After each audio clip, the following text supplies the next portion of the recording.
మీరు రావణుడితో ఏం చెప్తారంటే, ఏ శక్తిని, ఏ సైన్యాన్ని, ఏ బలాన్ని చూసుకుని నిన్ను నువ్వు రక్షించుకోగలననుకుని నువ్వు సీతమ్మను అపహరించావు. ఏ బలాన్ని చూసుకుని అపహరించావో ఆ బలాన్నంతటినీ తీసుకుని వచ్చి ఈ వానర సైన్యాన్నంతటినీ చూడు. వాళ్ళని వీళ్ళని పంపక్కర్లేదు, నువ్వే రావచ్చు. వచ్చి చూడు ఒకసారి ఈ సైన్యాన్నంతటినీ. నిన్ను విడిచిపెట్టడం అన్నది మాత్రం జరగదని చెప్పానని చెప్పు. సీతమ్మని తీసుకెళ్ళాడు, సీతమ్మని రక్షించుకోవడం నా ధర్మం. కాబట్టి అధర్మం ఆయన చేశాడు, ధర్మమునందు నేనున్నాను. కాబట్టి నేను రావణ సంహారము చేసి తీరుతాను, లంకని నశింపచేస్తాను. ఒకవేళ నేను ఈ ధైర్యంతో తీసుకెళ్ళానని దేని పట్ల అనుకుంటున్నాడో ఆ బలంతో వచ్చి చూడమను వానర సైన్యాన్ని. ఆయనే చూడొచ్చు, మీరెందుకు రావడం, మీరెందుకు ఇలా భయపడ్డం? ఇది ధర్మాన్ని పట్టుకున్న వాడికి ఉండేటటువంటి ధైర్యం. ఈ మాటలు చెప్తే వాళ్ళిద్దరు ఆశ్చర్యపోయారు, శుకసారణులు. ఇప్పుడు వాళ్ళకి ఏం తెలిసిందంటే, బాహ్యంలో రామబలం, బాహ్యంలో వానర బలం కాదు, ఆంతరమైన రామబలం తెలిసింది వాళ్ళకి. రాముడు నిజంగా లోపల రాముని యొక్క బలమేమి, ఆయన ధర్మమే ఆయన బలం. ఇది తెలుసుకున్న తర్వాత వాళ్ళు శ్లాఘించకుండా ఉండలేకపోయారు. బాహ్య బలం ఎక్కువ అనుకోండి, శ్లాఘించవచ్చు, శ్లాఘించకపోవచ్చు. కానీ యుద్ధానికి వచ్చినప్పుడు కూడా ఇంత ధార్మికంగా నిలబడగలిగినటువంటి లక్షణం ఉండడం, ఎప్పుడూ ధార్మికంగా జీవించగలగడం, మనిషి ఎంత కృతకృత్యుడై లోపల ఎంత ధృతి కలిగిన వాడు అయితే తప్ప సాధ్యమయ్యే విషయం కాదు. కాబట్టి ఆ వచ్చినటువంటి శుకసారణులు ఇది ప్రతిసమాదిష్టౌ రాక్షసౌ శుకసారణౌ జయేతి ప్రతినంద్యేతౌ రాఘవం ధర్మవత్సలం ఆగమ్య నగరీం లంకాం అబ్రూతాం రాక్షసాధిపం.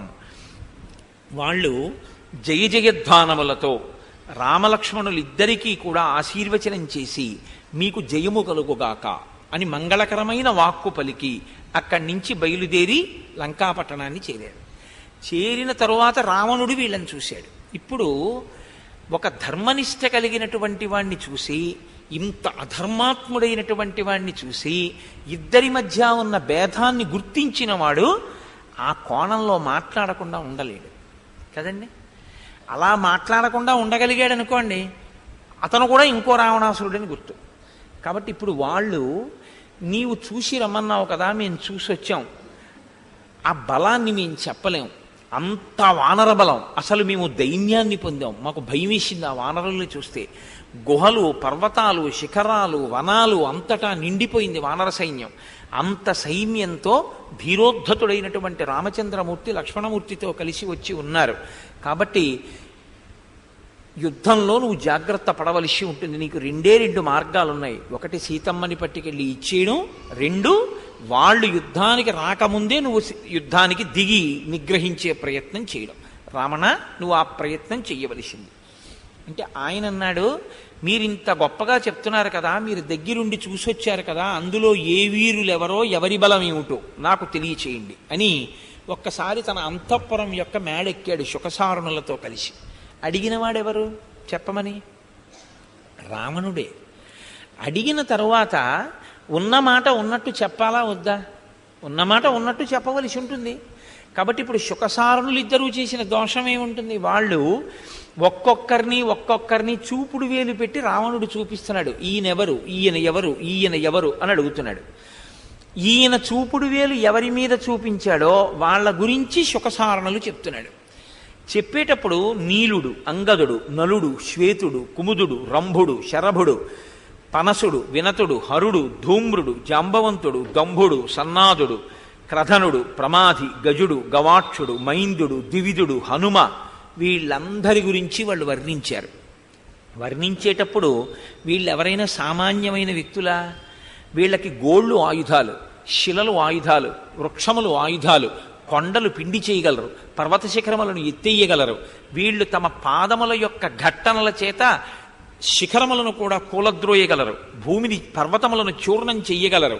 అంత పౌరుష పరాక్రమాలు కలిగిన వాళ్ళు. ఒక్కొక్కళ్ళ వెనక కొన్ని కోట్ల మంది వానరులు అనుగమించి వచ్చారు అని వాళ్ళ యొక్క వైభవాన్ని చెప్తూ హనుమద్వైభవం గురించి విశేషంగా చెప్పారు. ఈయనొక్కడే మహానుభావుడు. 100 యోజనముల సముద్రాన్ని గడచి వచ్చి సీతమ్మ తల్లి దర్శనం చేసి మాట్లాడి నీతో రాయబారం చెప్పి మరీ వెళ్ళినవాడు, లంకాదహనం చేసినవాడు. ఇప్పుడు వాళ్ళ గురించి శుకసారణులు చెప్పినటువంటి మాటలన్నీ వింటున్నాడు రావణాసురుడు. చిట్ట చివర రామలక్ష్మణుల గురించి చెప్పవలసి వచ్చింది. వాళ్ళన్నారు, యశ్చైషోనంతర శూర శ్యామ పద్మనిభేక్షణ ఇక్ష్వాకూణామతిరథో లోకే విఖ్యాత పౌరుష యస్మిన్న చలతే ధర్మో యో ధర్మం నాతివర్తతే యో బ్రహ్మమస్త్రం వేదాంశ్చ వేద వేద విదాంబర యో భింద్యాద్ గగనం బాణైః పర్వతానపి దారయేత్ యస్య మృత్యోరివ క్రోధః శక్రస్యేవ పరాక్రమః యస్య భార్యా జనస్థానాత్ సీతాచాపః కృతాత్వయ స ఏష రామస్త్వాం యోద్ధుం రాజన్ సమభివర్తతే.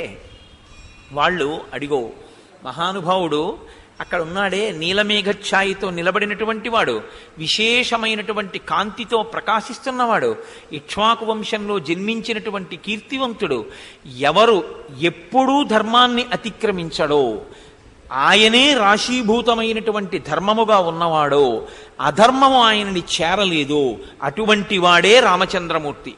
ఆ రాముడు తన బాణ పరంపరల చేత ఎవరి మీద కోపగించాడో వాళ్ళని సాక్షాత్తు మృత్యురూపంగా చెనకగలిగినటువంటి సమర్థత కలిగినటువంటి వాడు. ఆయనే తలుచుకుంటే ఇన్ని కోట్ల మందినైనా తెగటార్చగలడు, సమస్త భూతములను క్షోభింపచేయగలడు, అంతటి శక్తివంతుడు.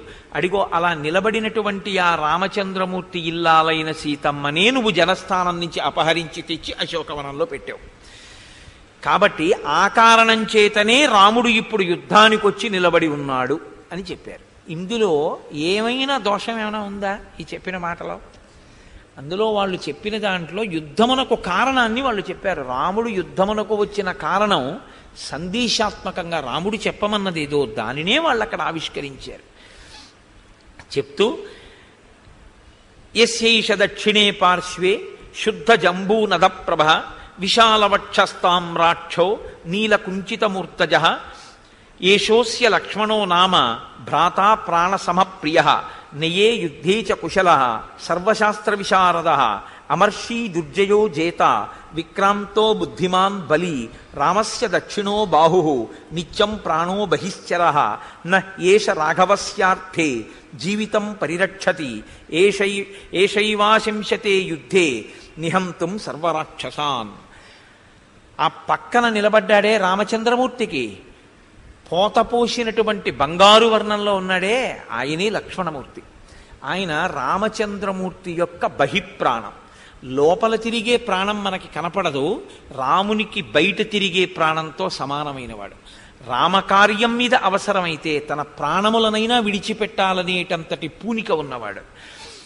ఆ లక్ష్మణుడు మిగిలిన ఎవ్వరి సహకారం లేకుండా తానొక్కడే ఈ రాక్షసులందరినీ మట్టు పెట్టాలన్నంత గొప్ప సంకల్ప బలంతో దృఢదీక్షతో ఉన్నాడు అని ఎస్తు సవ్యమసౌ పక్షం రామస్యాశ్రిత్య తిష్టతి రక్షోగణ పరిక్షిప్తో రాజాహ్యేష విభీషణ.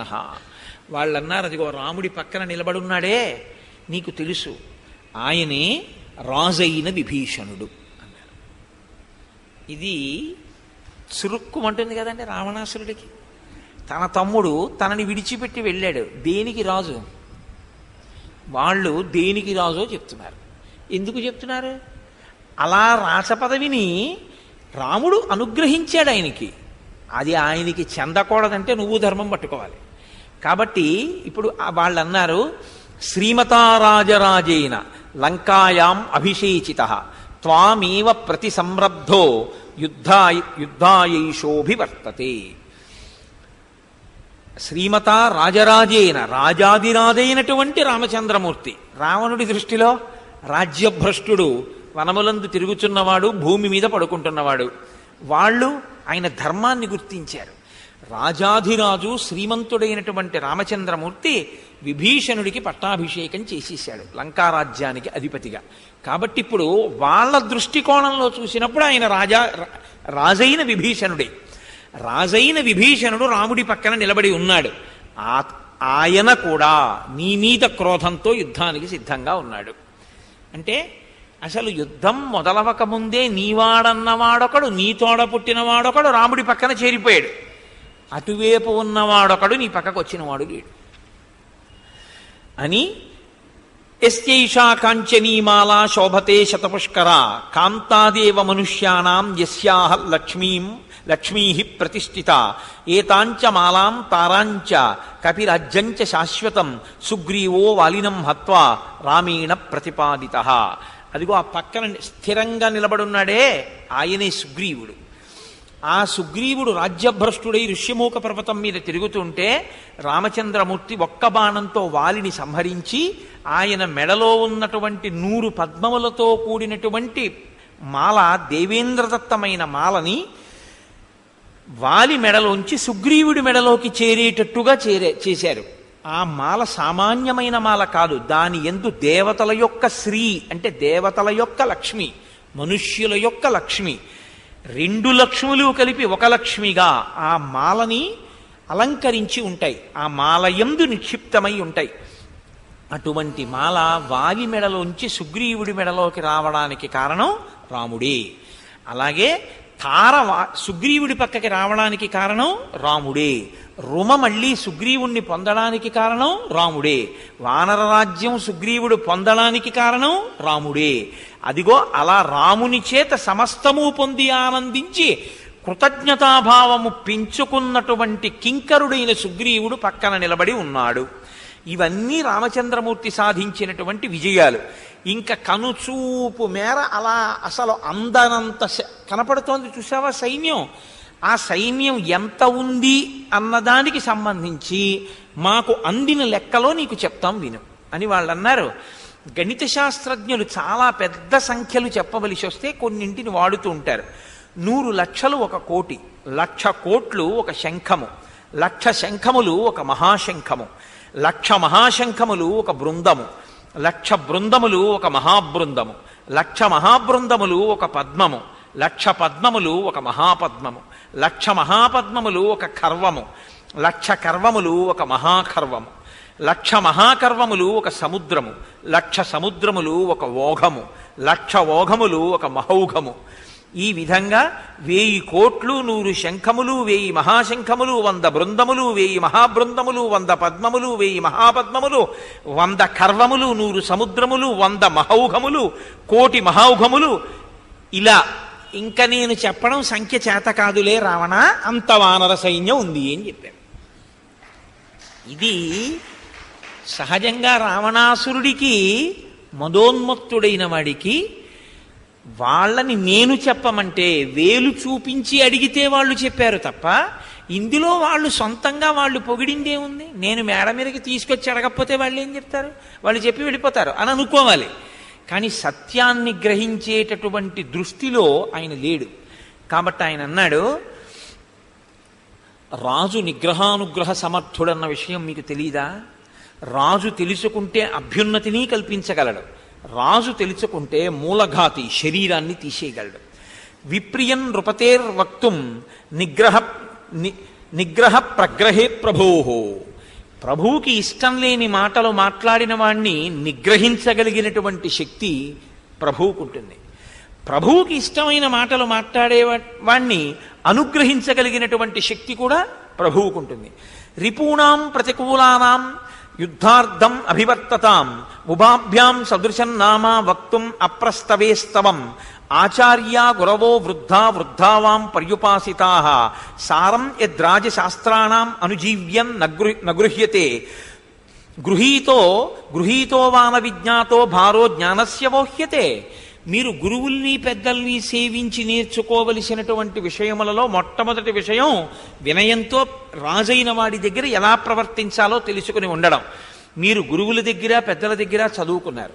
నేను అనుకుంటున్నాను మీరు చదువుకున్న చదువు మరిచిపోయారనుకుంటున్నాను. అందుకే యుద్ధం ముందు ప్రతివీరులైన వారి గురించి ఇంత స్తోత్రం చేసి నా దగ్గర మాట్లాడతారా? వాళ్ళు ఇంత గొప్పవాళ్ళని నాతో అంటారా మీరు? హన్యామహం తిమౌ పాపౌ శత్రుపక్ష ప్రశంసకౌ ఇది పూర్వోపకారైర్మే క్రోధో మృదుతాం వ్రజేత్. మీరిద్దరూ మాట్లాడిన ఈ మాటలకు శత్రుపక్షాన్ని మెచ్చుకున్నందుకు అసలు నేను మీ ఇద్దరి యొక్క కంఠములు తిరిగేయాలి. కానీ పూర్వకాలంలో మీరు నాకు చేసినటువంటి ఉపకారాలు కొన్ని నాకు జ్ఞాపకం వస్తున్నాయి. దానివల్ల మిమ్మల్ని చంపలేకపోతున్నాను. కాబట్టి హతావేవ కృతజ్ఞౌతౌ మయి స్నేహ పరాన్ముఖౌ, మీరు ఎప్పుడైతే నా దగ్గర నిలబడి నా శత్రువుల్ని కీర్తించడం అన్న పద్ధతిని ఆచరించారో ఆనాడే కృతజ్ఞులై మీరు నా దృష్టిలో చచ్చిపోయారు. ఇక మిమ్మల్ని కొత్తగా చంపవలసిన అవసరం లేదు. ఇక ఎన్నడూ మీరు నా కంట పడకుండా ఇక్కడి నుంచి వెళ్ళిపోండి అన్నాడు. ఆ శుకసారణులు ఇద్దరు రాజుకి జయీభవ విజయీభవ అంటూ సిగ్గుతో తల వంచుకుని మెల్లమెల్లగా అడుగులు వేసి వెళ్ళిపోయారు. అంటే ఒకరు నిజానికి తమ ప్రభువు కాడు రామచంద్రమూర్తి, ఇంకొకడు తమ ప్రభువుని నమ్ముకుని ఊడిగం చేస్తున్నవారు. ఇప్పుడు వీళ్ళు ఎవరికి ఊడిగం చేస్తున్నాడో ఆయన ధర్మం ఎంత గొప్పదో తెలిసింది. వీళ్ళు శత్రు అనుకుంటున్నవాడెవరో ఆయన ధర్మం ఎంత గొప్పదో కూడా వాళ్ళకి అర్థమైంది. ఇటువైపు రావణాసురుని యొక్క ప్రవృత్తిని చూశారు, అటు రామచంద్రమూర్తి యొక్క ప్రవృత్తిని చూశారు. ఆయన మీరు ఇంకా చూశారో చూడలేదో బాగా చూడండి అని చెప్పాడు.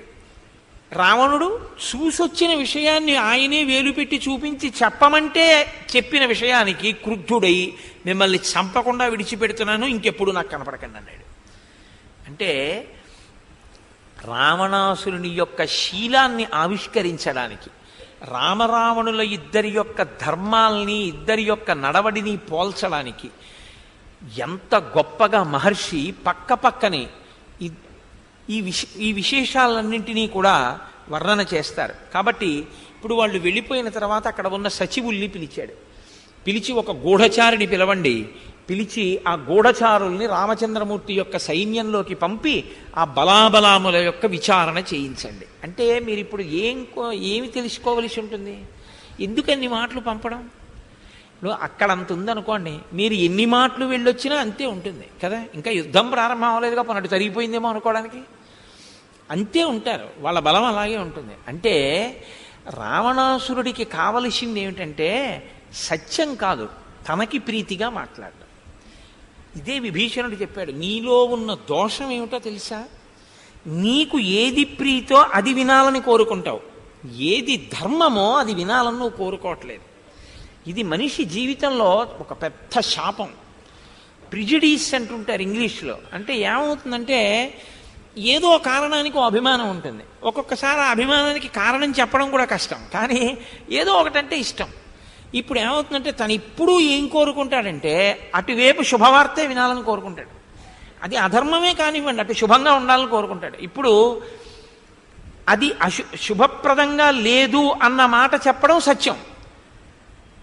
అది బలంగా ఉంది అవతల వైపు పక్షం అని ఎవరైనా చెప్తున్నారనుకోండి, ఈయనకి ప్రీతికరంగా ఉండదు. అది కారణం ఏమిటంటే తన ప్రీతి తన అప్రీతి పక్కన పెట్టండి, ఉన్న విషయాన్ని ఉన్నట్టు సహేతుకంగా చూడగలిగిన ప్రజ్ఞ ఉంటే నువ్వు రాగద్వేషములతో అతుక్కోకుండా కేవలం సాక్షిగా గుణదోషముల విచారణ చేసి దాని వరకు ఎక్కడ వరకు గుణం ఉందో అక్కడ వరకు నువ్వు మొగ్గి, ఎక్కడ వరకు దోషం ఉందో అక్కడ నువ్వు ఖండించి నిలబడగలిగితే నీ ప్రాజ్ఞత.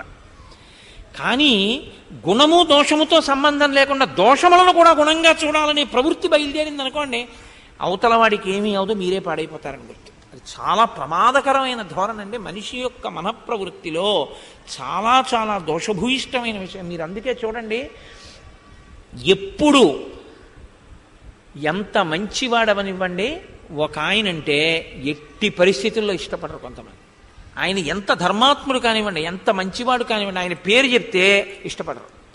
ఎందుకలా ఇష్టపడకుండా ఉండడం అంటే లోపల పట్టుకున్నటువంటి రాగద్వేషాలు. దీనివల్ల ఏమవుతుందంటే అసలు ఎట్టి పరిస్థితుల్లో మీరు గుణమును చూడకుండా మీ దృష్టికోణాన్ని అడ్డేస్తుంది. ఇప్పుడు ఈ కళ్ళజోడు మీద ఒక చెమట బిందువు పడింది అనుకోండి, నాకు కనపడదు, నేను తీసి మళ్ళీ దాన్ని తుడుచుకుని పెట్టుకోవాలి. బుద్ధిని కూడా ఎప్పుడు ఒక మసక, ఒక తెర అద్దమును మావి మూసినట్టు ఒక మూత మూస్తుంది. అదేమిటో తెలుసా అండి? పక్షపాతము. అది చాలా చిత్ర విచిత్రంగా చేరిపోతుంది మనసులోకి. అది ఎందుకు చేరుతుంది అంటే మీరు సాధికారికంగా చెప్పడం కూడా చాలా కష్టం. కానీ మనిషి విచారణ చేత దాన్ని గెలవగలిగి ఉండాలి. అలా విచారణ చేసి గెలవలేకపోయాడు అనుకోండి, ఏమవుతుందో తెలుసా అండి? అది బుద్ధి యందు ఒక వైక్లభ్యంగా ఉండిపోతుంది. అది అంత మంచి పద్ధతి అంటే మంచి పద్ధతి కాదు.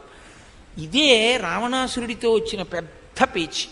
అందుకు నన్ను ఈ మాటలు అంతమందిని పంపిస్తారంటే, ఎవడో ఒకడు వచ్చి వాళ్ళందరూ ఎవరండి కోతులు, వాళ్ళని మీరు చేయకపోవడం ఏంటంటే, మీరే వెళ్ళాలేంటి, ప్రహస్తులు చాలని ఎవరైనా అన్నాడు అనుకోండి, వెంటనే ఓ కంకణం తీసిస్తాడు వాళ్ళకి. అది సత్యమా అసత్యమా ఆయనకు అనవసరం. అది అసత్యం అని ఆయనకి తెలుసు. లేకపోతే ఈ మాట ఎందుకన్నాడు? నేను ఎప్పుడూ వినలేదు 100 యోజనముల సముద్రాన్ని దాటి ఎలా వచ్చాడు రాముడు, ఇది దుస్సాధ్యమైన కార్యం అన్నాడు. అంటే ఎక్కడో మనస్సులో మూలు ఉంది, దాన్ని మూసేస్తాడు నోరు, దాన్ని అలా మాట్లాడనివ్వడం, దాన్ని అలా స్వేచ్ఛగా చక్కగా నిష్పక్షపాతంగా కూర్చొనివ్వడం, అలా విని నిర్ణయం చెయ్యనివ్వడం. ఇలా మూసేస్తుంటే ఏమవుతుందో తెలుసా అండి? దానివల్ల పతనం సంభవిస్తుంది. అలా చేసుకోకూడదు. అది యుక్తాయుక్త విచక్షణతో మంచి మాట మీలోంచే వస్తుంది, ఎక్కడి నుంచో వస్తుందని మీరు అనుకోకండి. మంచి మాట ఎక్కడి నుంచి వస్తుందో తెలుసా అండి? మీలోంచే వస్తుంది. మొదట వచ్చేది ఎక్కడి నుంచి వస్తుందంటే బయట నుంచి రాదు, మీలోంచి వస్తుంది. నేను ఒక చెడ్డ పని చేద్దామని అనుకున్నాను అనుకోండి,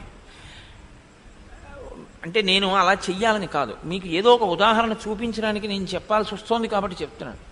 నేను రేపేదో ఒక ప్రత్యేక ప్రసంగం చేస్తాను అని అన్నాను అనుకోండి, నేను చేస్తాను అన్ననాడు నా సంకల్పం చేద్దామని ఉంది, రేపు చెయ్యొద్దు అని వాళ్ళు అనిపించింది అనుకోండి.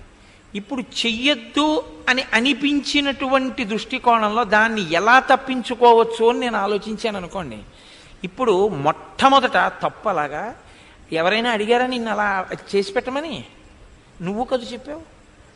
నేను మీ అందరికి అటువంటి ఉపకారం చేస్తానని నువ్వే కదా అన్నావు.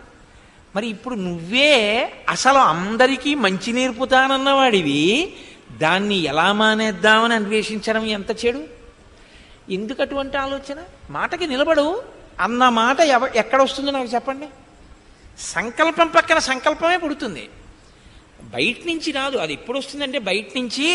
ఆ తర్వాత నేను గోపాలకృష్ణ గారితో అన్నాను అనుకోండి, గోపాలకృష్ణ గారు రేపు ఎలాగో అలా గొట్టేద్దాం అనుకుంటున్నానండి అన్నాను అనుకోండి.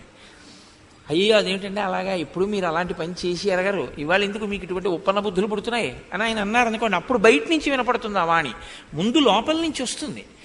లోపల నుంచి వచ్చేటటువంటి మంచి మాటని వినడం నిజమే. అది అలా ఎందుకు అని అటువైపుకి మీరు వంగడం ఆలోచించారనుకోండి, ఈ పక్షపాతం పోతుంది. చక్కగా గుణదోష విమర్శ దగ్గరే మీరు ఆగిపోతారంతే తప్ప మీకు అంతకన్నా ఇంకా వేరే రాగద్వేషములకు పట్టుబడిపోవడం మీకే ఉండదు. దానివల్ల ఏమన్నా స్వస్థ చిత్తులై ఉంటారు, మీరు ఎప్పుడు హాయిగా ఉంటారు. ఎందుకంటే మీరేం అంటుకోరు. గుణము దోషము విచారణ, దానివల్ల ఏమంటే మనసుకు అది బాగా అలవాటు అవుతుంది. ఆ గుణదోష విచారణ, గుణం వైపుకు మొగ్గడం, దానికి సిద్ధంగా ఆయన ఉండడు. అందుకే ఆయనకి శత్రువులను కీర్తించడం కింద వినిపించింది తప్ప, అన్నన్నా అంత గొప్పవాళ్ళే, అందుకు కదురా రాగలిగారు వాళ్ళు, అందుకు కదురా హనుమ రాగలిగారు. నిజమే, ఇదేదో ఆలోచించవలసిన విషయమే. వీళ్ళందరూ వస్తే నా పనుపున మిగిలిన వాళ్ళు యుద్ధం చేస్తే ఏ కారణానికి వీళ్ళందరూ చచ్చిపోవాలి? తీరితే నాది కామం, తీరకపోతే మరణించే వాళ్ళు అమాయకులు ఇన్ని కోట్ల మంది పోతారు, లంక పోతుంది. నా ఒకడి కోసం దేశం అంతా ఎందుకు పోవాలి? కాబట్టి ఒకడి కోసం దేశం పోవడానికి వీల్లేదు అన్న ఆలోచన ఎప్పుడు వస్తుంది? అసలు ఈ ఆలోచనని అంగీకరిస్తే దాంట్లోంచి ఆ స్థితికి పెడతాడు. దీన్ని అంగీకరించడు. ఎక్కడో చిన్న రవ్వ లేచింది అనుకోండి, అంత సేతు ఎలా కట్టాడు అంటాడు, కానీ ఇంక అక్కడతో మూసేస్తాడు. అందుకే ఆ తర్వాత ఏమంటాడో తెలుసా అండి? ఇదే పక్షపాతంతో కూడిన మాట అంటే ఎలా ఉంటుందో తెలుసా అండి? అవతలవాడు చేసింది ఎంత గొప్ప పనైనా అదే ఉందంటాడు, యువతలవాడు చేసింది ఎంత తక్కువైనా చాలా గొప్ప అంటాడు. ఎప్పుడూ ఒకటే చెప్తాడు, నేను దేవతల్ని గెలిచాను, యక్షుల్ని గెలిచాను, గంధర్వుల్ని గెలిచాను. కాసేపు ఆగండి, ఏమంటాడో తెలుసా అండి? ఎదర మీరు సర్గల్లో చూద్దరు కానీ. అందుకే నేను చెప్తుంటా, రామాయణం మనస్తత్వశాస్త్రం. రామాయణాన్ని చదివేటప్పుడు రామాయణ కథ అని చదవద్దు. నరుడిగా వచ్చి మనని చెక్కడానికి వచ్చాడు, దాన్ని మీవేపు గుణదోషాలున్నాయో విచారణ చేసుకుని దాన్ని దిద్దుకోవడానికి ప్రయత్నం చేయండి. లేకపోతే ఏమవుతుందంటే విన్నావా అంటే విన్నాం అంతే, దానివల్ల ప్రయోజనం ఏమైనా సిద్ధింప చేసుకున్నావా అంటే ఏమీ ఉండదు. అప్పుడు ఎటు పక్కకి నిలబడిపోయినట్టు అవుతుందో తెలుసా అండి, రావణుడి పక్కకి వెళ్ళి నిలబడ్డట్టు అవుతుంది. మీరేమీ స్వీకరించలేదనుకోండి, అప్పుడు రావణుడి పక్కకి వెళ్ళిపోలేదు. రాముడి పక్కకి వెళ్ళిపోవాలంటే స్వీకరించడం రావాలి, మీకు గుణదోషములలో గుణములను స్వీకరించడం రావాలి. కాసేపు ఆగంటాడు, సముద్రానికి సేదు కట్టడం పెద్ద కష్టమా, నా దృష్టిలో సముద్రం అంటే పిల్ల కాలవట్టాడు అంటే బుద్ధిని తొక్కేస్తాడు. అసలు ఒకవేళ లోపల నుంచి ఏదైనా మంచి పుట్టినా అసలు పుట్టకుండా ఉండడం అన్నది ఉండదండి. మీరు ఎప్పుడూ ఒక విషయం గుర్తుపెట్టుకోండి, నేను మీతో ఓ మాట చెప్తాను, బాగా జ్ఞాపకం పెట్టుకోండి. Nobody in this world is an embodiment of either total goodness or total badness. ఈ బ్రహ్మాండంలో ఏ ఒక వ్యక్తి కూడా పూర్తి మంచివాడు కాడు, పూర్తి చెడ్డవాడు కాడు. మంచిని చెడు పక్కకి చేరుతూనే ఉంటుంది ఎప్పుడు. ఎక్కడ పూజామందిరం ఉంటుందో అక్కడే భూతాలు ఉంటాయి. నేను మీతో యథార్థం మనవి చేస్తాను. మీ ఇంటి పూజామందిరం ఎక్కడుందో దయ్యాలు భూతాలు పిశాచాలు ఎక్కడికి వస్తాయంటే పడగదిలోకి వంటగదిలోకి వెళ్ళవు, పూజ గదిలోకి వస్తాయి. ఎందుకో తెలుసా అండి, అక్కడ మీ అనుష్ఠాన బలం పడిపోతే వాటి బలం పెరుగుతుంది, అందుకని అక్కడికి వస్తాయి. అందుకే మనం ఏం చేస్తాం, అక్షతల మాసం చూసి ఎడం పక్కకి వేసి ఉత్తిష్టంతో భూత పిశాచాహ, అయ్యా మీరు లేచిపోండి అంటాం. ఎందుకని చీకట్లో వాళ్ళు వస్తారు. వాళ్ళు ఎందుకు వస్తారంటే ముందు పూజ చేయడానికి వస్తారు. సూర్యోదయానికి పూర్వం మీరు నిర్మాల్యం తీయలేదనుకోండి, వాడు మనసా తీసి ముందు పువ్వు వేసి వెళ్ళిపోతాడు, ఆ ఇంట రాక్షస బలం పెరుగుతుంది. సూర్యోదయాత్ పూర్వం నిర్మాల్యం మీరు తీసి దీపం పెట్టారనుకోండి, ఉత్తిష్టంతో భూత పిశాచాహ, మీకు మాకు గొడవేం లేదు, మేము ఈశ్వరుని ఆరాధిస్తాం, మీరు లేవండి అన్నారనుకోండి, ఇప్పుడు దేశకాలములు మీరు పాటించినందుకు వాళ్ళు లేచి వెళ్ళిపోతారు, ప్రతిరోజు వస్తారు. అందుకేగా గుడి అయితే మాత్రం ఉత్తిష్టంతో భూత పిశాచాహ అంటలేదండి. వాళ్ళు లేకపోతే లేవమని ఎందుకంటారు? ఇప్పుడు ఇక్కడ ఎవ్వరు లేరనుకోండి, అయ్యా అందరూ లేచి నిలబడండి అన్నాను అనుకోండి, నన్ను పిచ్చాడంటారు కదా. ఎవడూ లేని దానికి లేమంటాడు ఏంటంటారు. మీ అందరూ ఉంటే అయ్యా మీరు అందరూ లేచి నిలబడండి అని నేను అన్నాను అనుకోండి, దానికి ఒక అర్థం ఉంటుంది. ఉంటే కదా ఉత్తిష్టంతో భూత పిశాచాహ, లేకపోతే ఉత్తిష్టంతో భూత పిశాచాహ ఏంటి? ఉంటేనే లెమ్మంటాం. అలాగే ఈ లోపల నుంచి కూడా ఓ మాట వస్తూ ఉంటుంది ఎప్పుడు మీరు గమనించగలిగితే, మిమ్మల్ని మీరు పరిశీలిస్తే. చెడ్డ సంకల్పం మీరు చేయగానే వద్దులేదు, వాడు నోరు కొట్టుకున్నంత చెప్పాడు, నిజమా అబద్ధమో కానీ పాపం ఏదో వాడు అలా ఉన్నాడో లేదో దేవుడిరుగు, కానీ ఏదో మంచి అనేవాడు, రోజు ధర్మం అనేవాడు 42 రోజులు నోరు కొట్టుకుని వెళ్ళాడు కదా, ఫోన్లో ఎందుకు వదిలిపెట్టేద్దాం అంటారు. శ్రవణం అందుకు వచ్చిందండి. శ్రవణము ప్రతి దేవాలయంలో పురాణ ప్రవచనం ఇన్ని రోజులను ఉండేది కాదు. పూర్వం ప్రతిరోజు ప్రవచనం ఉండేది. ప్రవచనం ఎవరు చేయాలి అంటే అది ప్రవచనం కోసం రావడం, ప్రవచనం కోసం ప్రవచనం చెప్పి వెళ్ళిపోవడం అలా ఏం ఉండేది కాదు. పూర్వం చక్కగా ఆయన సంధ్యావందనం చేసుకుని ఆయన వచ్చి గుళ్ళో కూర్చునేవారు. ఏదో ఆ రోజు ఓ మంచి మాట, అందరూ వచ్చి కూర్చునేవారు. ఆయన ఏదో ఒక మంచి ఓ అంబరీషుడి గురించో, ఓ భక్తి, ఓ పురుషార్థం ఆయన ఒక గంట చెప్పి ఆయన వెళ్ళిపోయేవారు. దీని ప్రభావం ఏమయ్యేదంటే మరునాడు ఉదయం జ్ఞాపకానికి వస్తుండేది, ధార్మికమైన జీవనం నడుస్తుండేది. దేవాలయము ధార్మిక జీవనమునకు ఆటపట్టు, మిమ్మల్ని ధార్మికంగా నడిపించేది దేవాలయం. అలాగే ఇక్కడి నుంచి కూడా మీకు సంకల్పం ముందు ఇక్కడి నుంచే వస్తుంది, వద్దు అలా చేయకు అని. కానీ ఎవడూ పూర్తి మంచివాడు కాడు, ఎవడూ పూర్తి చెడ్డవాడు కాడు. ఎందుకని? పూర్తి మంచివాడి దగ్గరికే చెడు సంకల్పం కూడా పెడుతూ ఉంటుంది. అన్నీ మంచి చేద్దామని ఎవడనుకుంటాడో వాడి దగ్గరికి చెడు సంకల్పం కూడా పెడుతుంది. ఎందుకు లేదు ఇవన్నీ అవతల మాని పారేద్దాం అనిపిస్తుంటాడు.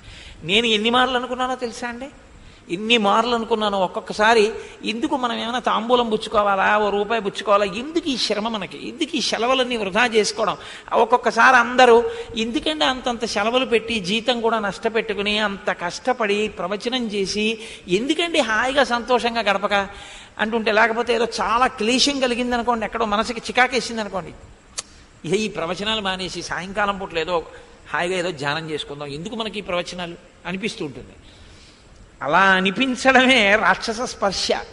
నీకు ఈశ్వరుడు ఓపిక ఇచ్చినన్నాళ్ళు చెప్పాలి, కానీ నీకు ఏదో చిన్న కష్టం వచ్చిందని ప్రవచనం మానేస్తానంటే అలాగా తరించట్లా. దానివల్ల తపహ 2 గంటల సేపు ఈశ్వరుడు గురించి చెప్పడం అంటే 2 గంటలు ఉత్తినే చెప్పేయడం కుదురుతుందా? 2 గంటలు మీకు చెప్పాలంటే కనీసం 2 గంటలు నేను చదవాలి. ఇవేమీ చదవకుండా నేను వచ్చి మీకు ఏం చెప్పను. ఇప్పుడు 2 గంటలు చెప్పడానికి 2 గంటలు చదువుతున్నావా? 24 గంటల్లో 4 గంటల తపస్సు జరిగిందా? ఏమీ లేకపోవడం ఏమిటి? నువ్వు పొందట్లా మనుష్య జన్మ ప్రయోజనాన్ని? పూనికతో నిలబడాలి, ప్రతిబంధకం వచ్చినప్పుడే నిలబడాలి అని అనుకున్నారనుకోండి, ఇక్కడ వచ్చిన భావాన్ని ఇక్కడే తొక్కుతారు. కాబట్టి ఇప్పుడు మంచి పక్కకి చెడు స్పర్శ ఉంటుందా ఉండదా? ఎప్పుడూ ఉంటుంది, ఉండకపోవడం ఏమి ఉండదు. కించిత్ లొంగితే ఆ కించిత్ చెడు ఉంటుంది, ఎక్కువ లొంగితే ఎక్కువ చెడు ఉంటుంది. చెడు నుంచి విముక్తి అయితే వెలుతురు ఉంటుంది. చీకటి వెన్నెల లేకుండా ఉండవు, ఉంటాయి. కానీ తమసోమా జ్యోతిర్గమయ, విడుదల పొందే ప్రయత్నం చెయ్యాలి. కానీ